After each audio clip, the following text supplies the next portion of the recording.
स्वागत है आपको हमारे YouTube channel competitive world solution में। फ्रेंड्स, आज के इस वीडियो में एनसीईआरटी सार संग्रह से ग्रेविटेशन से कुछ महत्वपूर्ण प्रश्नों को लाए हैं जो किसी भी एग्जाम के दृष्टिकोण से, चाहे सेंट्रलाइज हो या फिर कोई स्टेट लेवल का एग्जाम हो, बहुत ही महत्वपूर्ण साबित होगा। तो आइए फ्रेंड्स शुरू करते हैं। दिया गया है जो पृथ्वी पर पलायन वेग कितना है।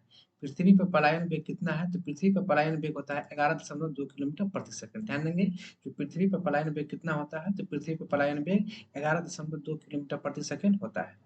नेक्स्ट है, यदि चक्कर लगाते हुए अंतरिक्ष यान, यानी कि अंतरिक्ष यान का मतलब हो गया स्पेस क्राफ्ट, यदि चक्कर लगाते हुए अंतरिक्ष यान यानी स्पेस क्राफ्ट से एक सेब छोड़ा जाए तो उसकी गति क्या होगी।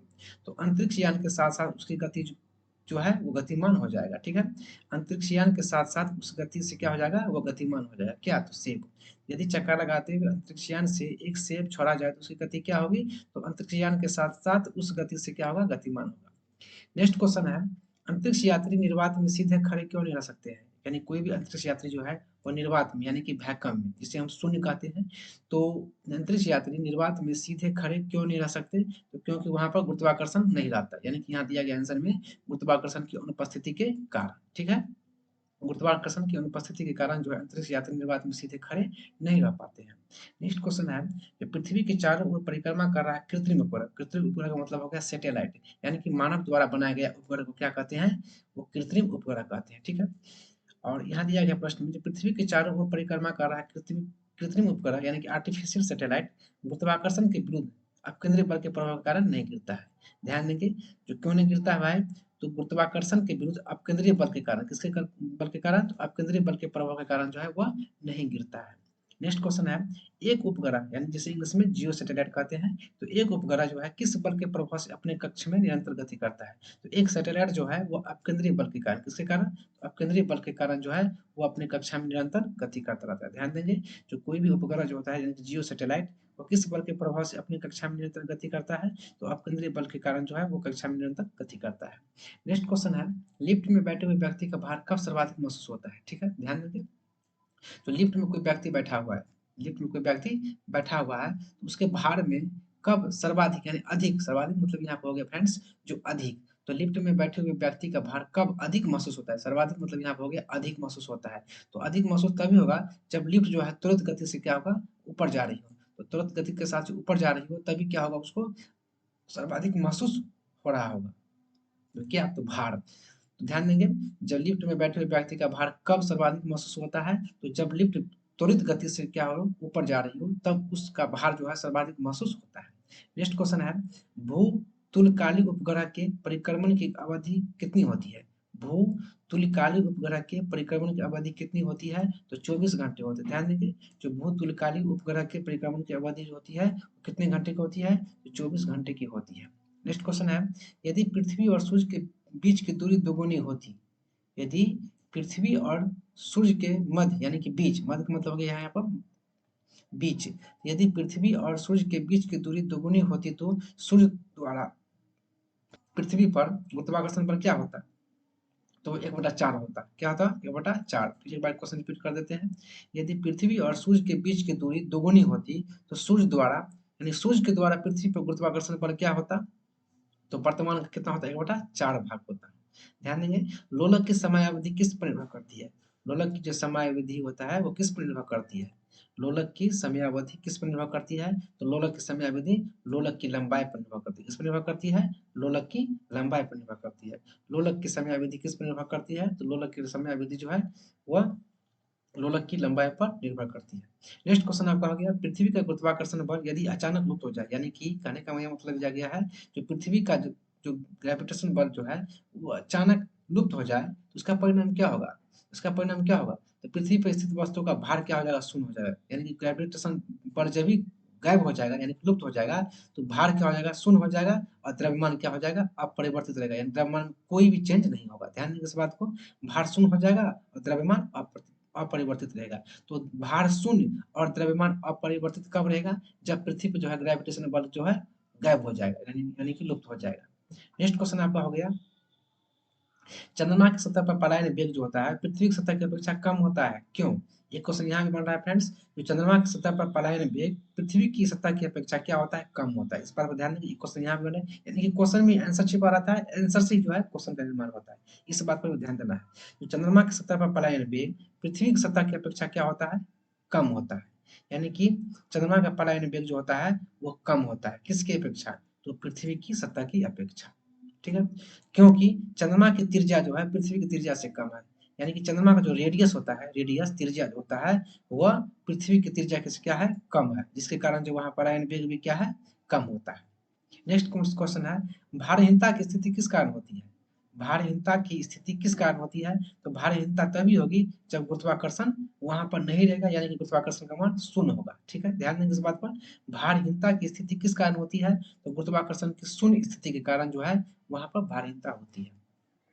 नेक्स्ट क्वेश्चन है, पृथ्वी की सतह पर जी का मान कितना होता है? तो पृथ्वी की सतह पर जी का मान कितना होता है? अधिकतम होता है। ध्यान दें, ये क्वेश्चन बन गया है। तो पृथ्वी की सतह पर जी का मान क्या होता है? अधिकतम। लेकिन चंद्रमा पर जी का मान जो होता है, जी का मान, वह पृथ्वी के गुरुत्वीय त्वरण का मान कितना होता है? 1/6 गुना होता है। इस बात पर भी ध्यान रखेंगे। जो पृथ्वी की सतह पर जी का मान क्या होता है? अधिकतम होता है, तथा चंद्रमा पर जी का मान जो होता है पृथ्वी के गुरुत्वीय त्वरण का मान कितना होता है? 1/6 होता है। पीसा की झुकी हुई मीनार। अब पीसा की मीनार कहाँ है? एक प्रश्न यहाँ भी उठता है। यहाँ पर पीसा से संबंधित प्रश्न है। जो पीसा की झुकी हुई मीनार मीनार गिरती क्यों नहीं है? इसका क्या कारण है? तो पहले जान लेते हैं जो पिसा की मीनार कहाँ है। पिसा की मीनार जो है कहाँ है? इटली में। कहाँ पर है? इटली में है पिसा की मीनार है। कई बार क्वेश्चन रिपीट किया जा चुका है। जो पिसा की मीनार कहाँ है? इटली में टिक लगाएंगे। ठीक है, तो पिसा की झुकी हुई मीनार गिरती क्यों नहीं है? इसका क्या कारण है? तो इसका मेन कारण है गुरुत्व से जाने वाले ऊर्ध्वाधर रेखा जो है वह उनके वर्टिकल लाइन तल के अंदर आती है। किसके आती है? तल के अंदर। एक बार फिर रिपीट कर देते हैं। जो पिसा की झुकी हुई मीनार गिरती क्यों नहीं है? इसकी क्या कारण है? तो गुरुत्व केंद्र से जाने वाली ऊर्ध्वाधर रेखा, जो ऊर्ध्वाधर उसके गुरुत्व केंद्र से होकर जो ऊर्ध्वाधर रेखा जाती है वह तल के अंदर आती है। नेक्स्ट क्वेश्चन है, यदि कोई वस्तु ऊपर से गिरा जाती है तो उसके भार पर क्या प्रभाव पड़ेगा? यानी कोई वस्तु को हम ऊपर से छोड़ देंगे, यानी कि नीचे की तरफ गिरा देंगे, उसके भार पर क्या परिवर्तन होगा? उसके भार जो है अपरिवर्तित रहेगा। क्या रहेगा? उसका भार अपरिवर्तित रहेगा। नेक्स्ट क्वेश्चन है, जब हम भूमध्य रेखा से ध्रुव की ओर जाते हैं, भूमध्य रेखा से अगर हम ध्रुव की ओर जाएंगे तो जी का मान, स्मॉल जी का मान क्या होगा? तो भूमध्य रेखा से ध्रुव की ओर जाने पर जी का मान क्या हो जाएगा? बढ़ जाएगा। क्या हो जाएगा? तो बढ़ जाएगा। ध्यान देंगे, जो भूमध्य रेखा से ध्रुव की ओर जाने पर स्मॉल जी का मान क्या होता है? स्मॉल जी का मान बढ़ता है। नेक्स्ट क्वेश्चन, एक लड़की झूले पर बैठी स्थिति में झूल रही है, यानी एक लड़की जो है झूले पर बैठी स्थिति में झूल रही है। ध्यान दें प्रश्न पर, जो बैठी स्थिति में झूल रही है, उस लड़की के खड़े होने पर, यानी कि जब लड़की जो है वह जो बैठ कर वो झूला झूल रही है, तो अगर लड़की जो के खड़े हो जाने पर, यानी कि जब लड़की बैठी हुई स्थिति में झूल रही है और अचानक वो लड़की क्या हो रही है? तो खड़ी हो जा रही है झूले पर, तो उसका आवर्तकाल पर क्या प्रभाव पड़ेगा? तो उसका आवर्तकाल जो होता है वो क्या हो जाएगा? कम हो जाएगा। ध्यान देंगे फ्रेंड्स इस क्वेश्चन पर। जब कोई भी व्यक्ति, या यहाँ पर प्रश्न दिया कि लड़की झूले पर बैठी स्थिति में क्या झूला झूल रही है, तो उस लड़की के खड़े हो जाने पर, जब बैठी स्थिति में झूला झूल रही है उस स्थिति में नहीं बोल रहा है, जब वो लड़की जो खड़ी हो जाती है तो उसका आवर्तकाल यानी कि टाइम पीरियड पर क्या प्रभाव पड़ेगा? तो टाइम पीरियड क्या हो जाएगा? कम हो जाएगा। क्या हो जाएगा? कम हो जाएगा। नेक्स्ट क्वेश्चन है, लोलक की लंबाई बढ़ जाने के कारण, यानी कि लोलक की जो लंबाई होता है वो बढ़ जाने के कारण क्या हो जाती है? पेंडुलम वाली घड़ी जो है, पेंडुलम वाली घड़ी क्या हो जाती है? धीमी हो जाती है। ये बहुत इंपॉर्टेंट क्वेश्चन है, कई बार पूछा जा चुका है। जो लोलक की लंबाई बढ़ जाने पर लोलक घड़ी जो है गर्मियों में क्या हो जाती है? धीमी हो जाती है। क्या हो जाती है? धीमी हो जाती है। जबकि शीतकाल में क्या हो जाती है? तेजी हो जाती है। ध्यान देंगे इस प्रश्न पर। जो लोलक की लंबाई बढ़ जाने पर, लोलक की लंबाई बढ़ जाने के कारण लोलक घड़ी गर्मियों में क्या हो जाती है? गर्मियों में धीमी हो जाती है। और जब वही शीतकाल में जो है क्या हो जाती है? तेज हो जाती है। लोलक वाली घड़ी गर्मियों में धीमी हो जाती है और शीतकाल के समय क्या हो जाती है? तीव्र मतलब तेज हो जाती है। नेक्स्ट क्वेश्चन आपका हो गया, हवा में लोहे और लकड़ी को समान भार की गेंद को एक समान ऊंचाई से गिराने पर क्या प्रतिक्रिया होगी? यानी हवा में लोहे और लकड़ी, यानी कि हवा में क्या करेंगे? लोहे और लकड़ी के समान भार, यानी समान भार का होगा, उसको समान भार की गेंद को एक समान ऊंचाई से गिराने पर, यानी कि एक लोहे का और एक लकड़ी का समान भार का एक गेंद बनाएंगे और उसे हम समान ऊंचाई पर गिराएंगे। तो समान ऊंचाई से जो गिराएंगे तो क्या प्रतिक्रिया होगी? तो लकड़ी की गेंद जो है बाद में गिरेगी। क्या होगा? लकड़ी की गेंद बाद में गिरेगी। इस बात पर ध्यान देंगे। लकड़ी की गेंद क्या कहाँ पर गिरेगी? लकड़ी की गेंद जो है वह बाद में गिरेगी। तो पहले कौन सी गेंद गिरेगी? तो लोहे की गेंद गिरेगी। यहाँ क्वेश्चन दिया गया है, हवा में लोहे और लकड़ी यानी लोहे के बना हुआ और लकड़ी के बना हुआ समान गेंद यानी समान भार की गेंद को समान ऊंचाई से ध्यान देंगे इस बात पर, समान ऊंचाई से गिराएंगे तो क्या प्रतिक्रिया होगी? तो समान ऊंचाई से गिराएंगे तो लकड़ी की गेंद जो है वो बाद में गिरेगी। ठीक है। अब नेक्स्ट प्रश्न है, यदि वायु प्रतिरोध को नगण्य माना जाए, नगण्य माना जाए तथा एक समान आकार के लकड़ी, लोहा और मोम के टुकड़े को समान ऊंचाई से पृथ्वी पर गिराया जाए तो क्या होगा? सभी एक साथ पृथ्वी पर पहुंचेंगे। ध्यान दें इस बात पर, यदि वायु प्रतिरोध को नगण्य मानेंगे, ठीक है, क्योंकि जो कोई भी वस्तु को गिराते हैं तो प्रतिरोध का काम करता है क्या? तो वायु, वायु जो है उस वस्तु को क्या करते हैं?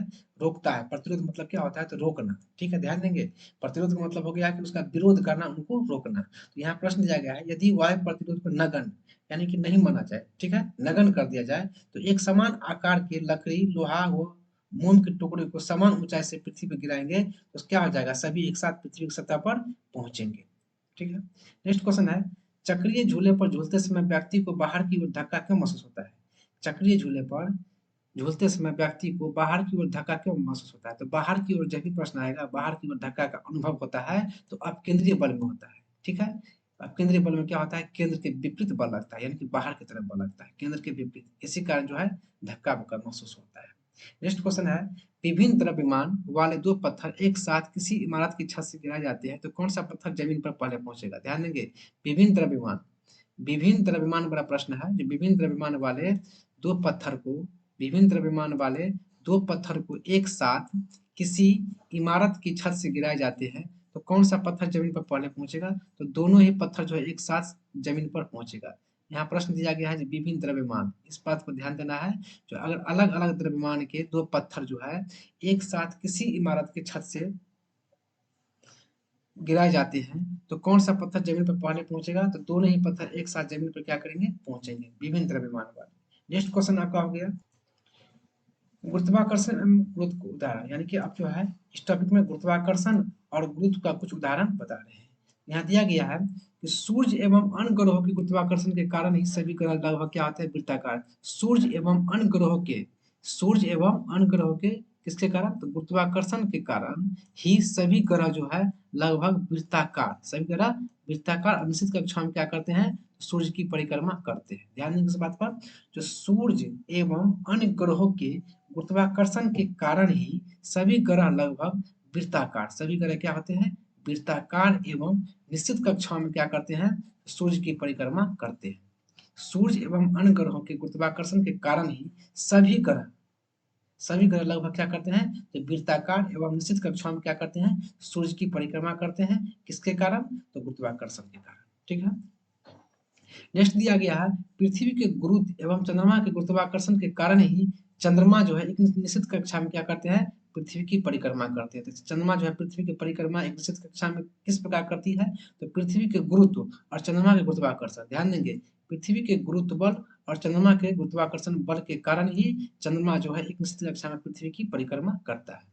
नेक्स्ट क्वेश्चन है, सूर्य, चंद्रमा और पृथ्वी कि गुरुत्वाकर्षण की अंतर क्रिया के कारण पृथ्वी पर स्थित समुद्र में क्या होता है? तो ज्वार भाटा आता है। तो पृथ्वी पर स्थित समुद्र में ज्वार भाटा किसके कारण उत्पन्न होता है? तो सूर्य, चंद्रमा और पृथ्वी के गुरुत्वाकर्षण के अंतर क्रिया के कारण। ठीक है, सूर्य, चंद्रमा और पृथ्वी के गुरुत्वाकर्षण के कारण ही जो है समुद्रों में ज्वार भाटा उत्पन्न होता है। ठीक है। नेक्स्ट क्वेश्चन है, पृथ्वी के किस स्थान पर किसी पिंड का भार सर्वाधिक होता है? यानी कि पृथ्वी के किस स्थान पर, ध्यान देंगे, पृथ्वी के किस स्थान पर किसी पिंड का भार सर्वाधिक होता है? यानी कि पृथ्वी के किस स्थान पर, कोई तो स्थान होगा ना जो पिंड का भार वहां पर सर्वाधिक होगा। तो ध्रुव, ध्रुवों पर क्या होता है? तो पृथ्वी यानी कि पिंडों का भार सर्वाधिक यानी कि अधिक होता है। एक बार क्वेश्चन रिपीट कर देते हैं कि पृथ्वी के किस स्थान पर किसी पिंड का भार सर्वाधिक होता है? तो ध्रुवों पर। क्या होगा? तो ध्रुवों पर। नेक्स्ट क्वेश्चन हो गया, पृथ्वी के केंद्र से ध्रुवों की दूरी, पृथ्वी के केंद्र से ध्रुवों की दूरी कम होने के कारण ध्रुवों पर स्थित पिंड पर पृथ्वी द्वारा अधिक गुरुत्वीय आकर्षण बल क्या हो जाता है? आरोपित होगा, इसलिए ध्रुवों पर उसका भार पृथ्वी पर स्थित किसी अन्य स्थान से क्या होगा? अधिक होगा। नेक्स्ट क्वेश्चन है, गुरुत्वाकर्षण के सार्वभौमिक नियम के सिद्धांत का प्रतिपादन किसने किया था? ग्रेविटेशन के सार्वभौमिक नियम के सिद्धांत यानी कि प्रिंसिपल ऑफ यूनिवर्सल लॉ का प्रतिपादन किसने किया था? तो सर आइजैक न्यूटन ने किया था। एक बार रिपीट कर देते हो, तो गुरुत्वाकर्षण के सार्वभौमिक नियम के सिद्धांत, इसे इंग्लिश में प्रिंसिपल्स ऑफ यूनिवर्सल लॉ का प्रतिपादन सर आइजैक न्यूटन ने किया था। इस टाइप का क्वेश्चन बराबर परीक्षा में पूछता रहता है। जो गुरुत्वाकर्षण के सार्वभौमिक नियम के सिद्धांत का प्रतिपादन किसने किया था? तो सर आइजैक न्यूटन ने किया था। आशा करते हैं फ्रेंड्स ये वीडियो आपको अच्छा लगा, इसे लाइक और सब्सक्राइब जरूर कीजिएगा। धन्यवाद।